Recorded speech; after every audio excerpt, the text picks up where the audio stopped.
Good day, fellow Southern Cameroonians and friends from across the globe. In November 2017, the president of French Cameroon officially sanctioned a genocide on the people of Ambazonia, or Southern Cameroons. This genocide has resulted in indiscriminate killing and massacre of our people. Because of this, our people were forced to flee their homelands into whatever safe havens they could get to. It is estimated that at least a minimum of 150,000 Southern Cameroonians did escape into neighboring Nigeria. Now, of this number that we cannot put a definite figure on, but we did know about a minimum of 150, the UNHCR has only succeeded in resettling 9,000 of Southern Cameroonians in Cross River. The rest of our people are being hosted by local communities across different states in Nigeria, like the Taraba State, the Benue State, and the Akwa Ibom State. Of this population that did escape into Nigeria, a good number of it is made of young girls and women. Our young girls and women that are in this state, including those that have been internally displaced, do not have access to feminine hygiene. The situation is so bad that most of them, it is estimated that none of them actually has access to feminine hygiene, especially those in neighboring Nigeria. The situation is so bad that they have resorted in using leaves to cater for their feminine monthly needs. And that is such a sad situation.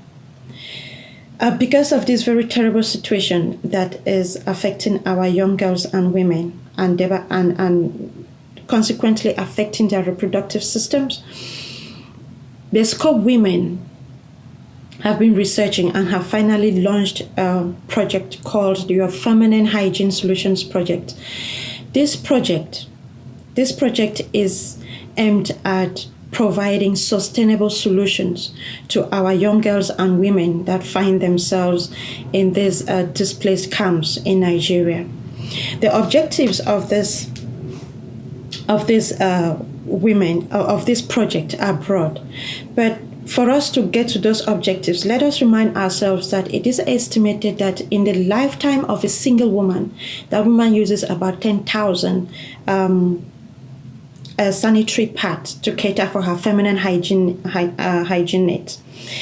Now, given that our women in the camps cannot afford any of this, not even in a single month, the situation is definitely one that if it is not taken care of, it is going to affect our future generations or lack of. And so through this project that Scope Women have launched, they are trying to ensure that our young girls and women have a product that would reduce this risk and will protect their feminine hygiene, and above all will give them the dignity that they do need to continue to be resilient, to continue to be focused, and to continue to fight as women.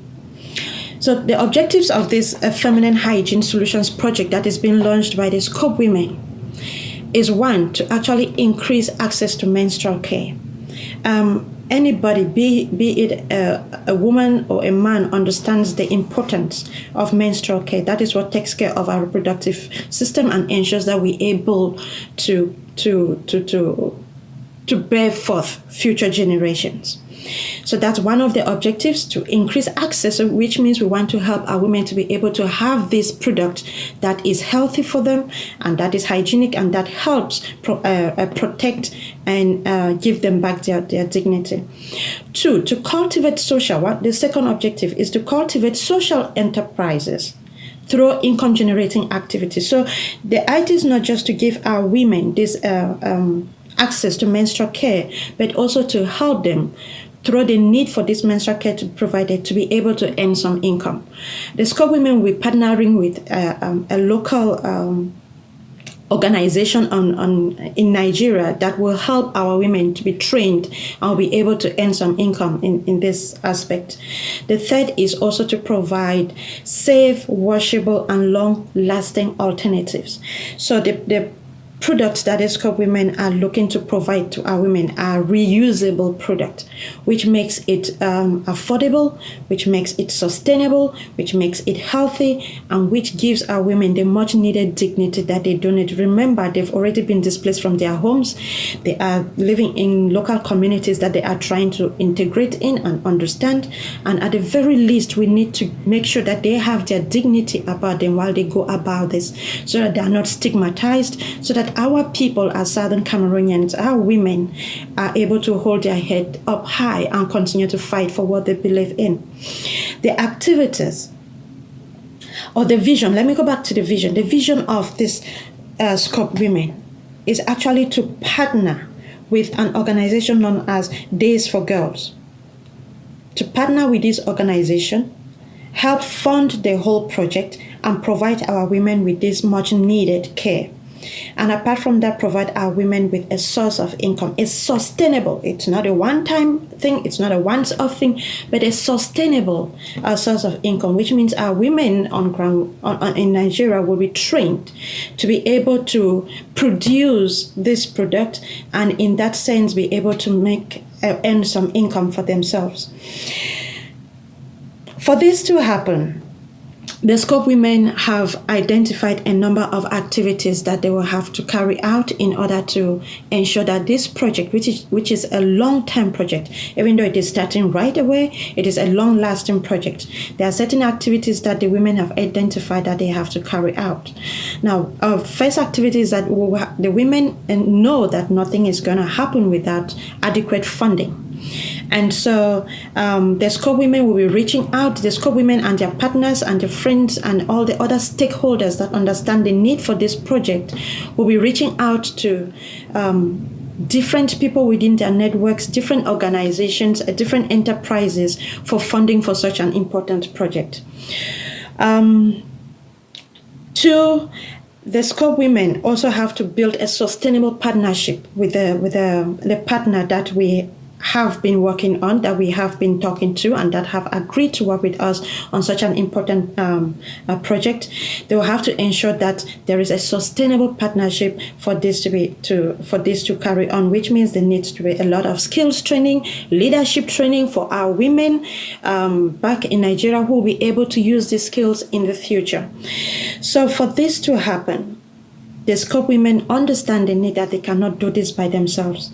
It might be a project that has been initiated and launched by the SCOP women, but the SCOP women is not looking to monopolize it. This is an Amazonian project, and they are calling on every single person within our community, within the Southern Cameroonian community, and our friends who are not even Southern Cameroonians, organizations that are not of Southern Cameroonian ownership, to come forth and help us to help our women to stay healthy, to help our women to keep their pride, to help our women to not be stigmatized.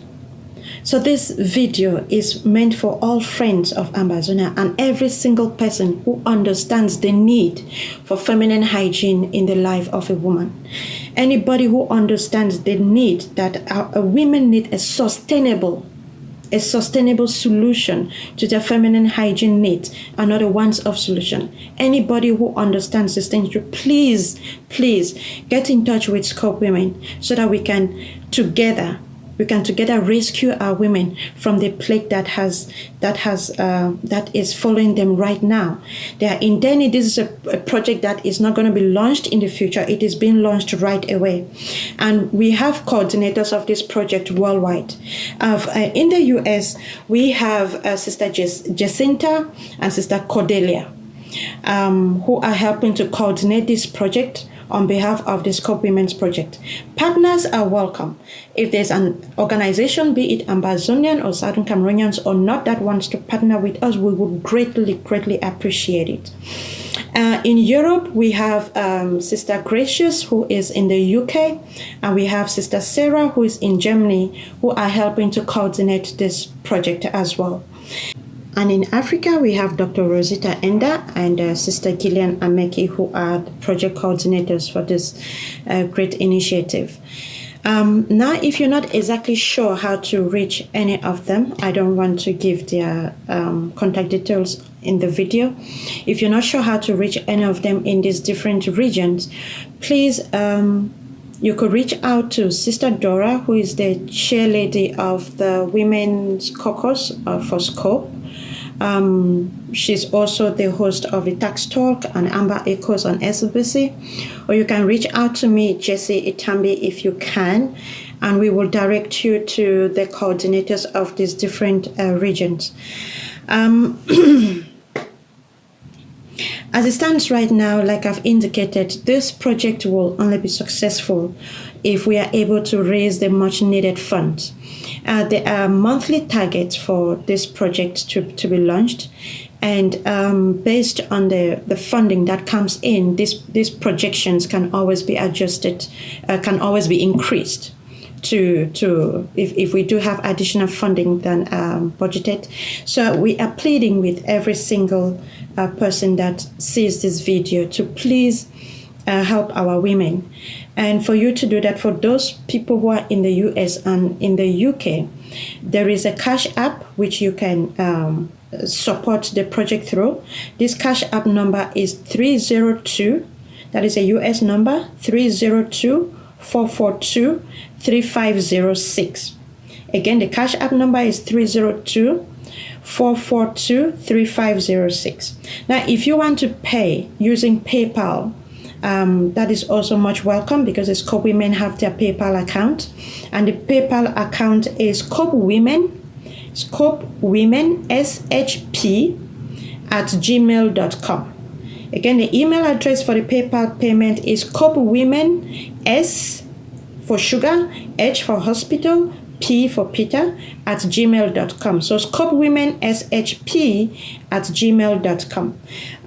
We also do have Scope accounts across the globe. If you are in Europe and you want to pay directly into a Scope account, please contact any Scope executive in Europe and they'll be able to give you the Scope account that has been opened for Europe. If you're in SA and you want to pay into SA and the rest of Africa, you want to pay into a Scope account for Africa, please contact the leadership in Africa and they will direct you to what account to pay that to. Ladies and gentlemen, it is one of those projects where it really doesn't matter what your ideology is regarding the genocide that is being meted on the people of Southern Cameroonians. When women are at risk, when young girls are at risk, it is our duty, it is the duty of every single individual who can help to please stand up and help in unity. And we are waiting to see how the Ambazonian people will stand behind their women to ensure that the women have their very dignified place back in the society. The women in neighboring Nigeria and the internally displaced women. So I want to thank each and everyone who will take this to heart and who will help share this message and help us to ensure that this project is a successful one to give us back our pride as a people. So thank you very much, and may God bless all of you. And may God continue to bless our women as they go through these very trying times. God bless Ambazonia. Thank you. Bye.